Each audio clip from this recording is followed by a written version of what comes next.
I got a dirt bike at the flea market and the engine didn't run. And I was 12 and the guy sold it to me for $25. He said the back wheel was seized up, and it was. And I took this thing apart. My dad drunkenly helped me. I got it running, filled it up with gas, and it ran. I rode that fucking thing everywhere. I mean, I rode it constantly. You know how many times I wrecked that fucking mini bike? God, it was early 80s. And I was doing a BMX competition. I was doing good. I mean, I fucking had it. And I come up over the last jump. I come down the ramp and I'm fucking flying. And I go up and I've got this. You know, the finish line is right on the other side of this hill. There's a puddle at the bottom. I'm like, I fucking got this. I'm going to clear the puddle. I know the trajectory. I know the speed. I've got this. And I get up there and I throw my bike out sideways and my front tire comes off. And I hear from the fucking stands, "It's gonna hurt." That's my dad. And, you know, I pull it back in and I try to pogo onto the back wheel and my back wheel just collapses. And I tumble over the fucking finish line. I made it.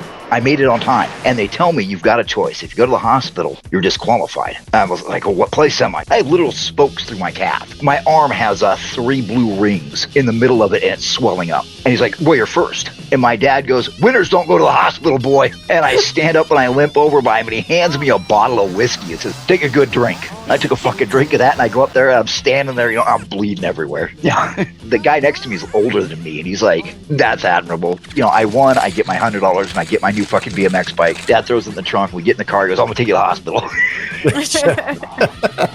It was a huge fucking ramp at the end of the fucking race. And I bounced. Oh, fuck. I broke my forearm in 3 places. You know, and my dad was like, if you'd have said you want to go to the hospital, I would have left your ass there. My dad was all telling the doctor, you know, he held on to the bike. He's a winner. Yeah. And the doctor's like, I'm sure he is, sir, but we got to set his arm. But I still remember when my fucking forks came off. I was like, fuck. I hear from the stands, it's gonna hurt. And what do you know? He was right.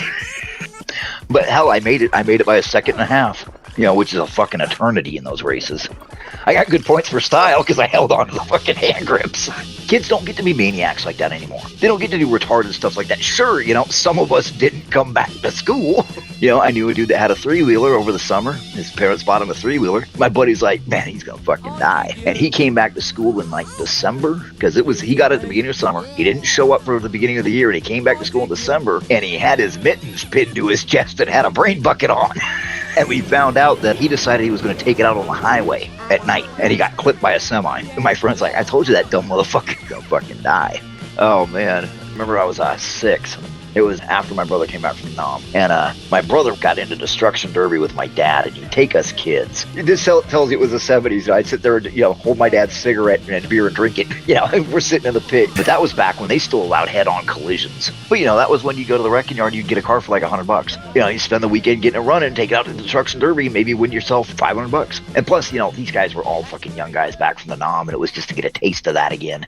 When we got older, my brother would come up with this plan on how we could spend Sunday because Saturday night was the demolition derby. And back then, people who did the demolition derby, half the time they just abandoned the car at the track and they just go to the junkyard, get a new one and start working on it. And my brother came up with a plan and he'd take us kids and he would get like 4 or 5 of the cars working and we would go out there and smash them. So I'm sitting on my older brother's lap and he's driving this fucking car and slamming into my sister's.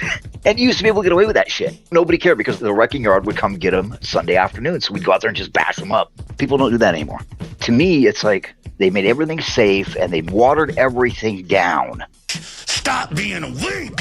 My dad used to send us to the beach. It would be me, my older brother. I was like 3. My 2 older brothers are like 5 and 6. And then my older sister, who was like 9. Then my older sister was like 13. And we would get up in the morning, we'd be watching cartoons. And cartoons would finish. And Dad would be like, get the fuck out of the house. Go to the beach. And we don't walk down to the beach. And we'd be there till, you know, it started getting dark. And now people call the cops because there's a fucking 10-year-old playing with his little brother in the front yard. Yeah. You ever seen those cases? Yes. That's what's wrong with all these kids is they were never allowed to be kids. Yeah. I was kind of raised by a combination of Titus's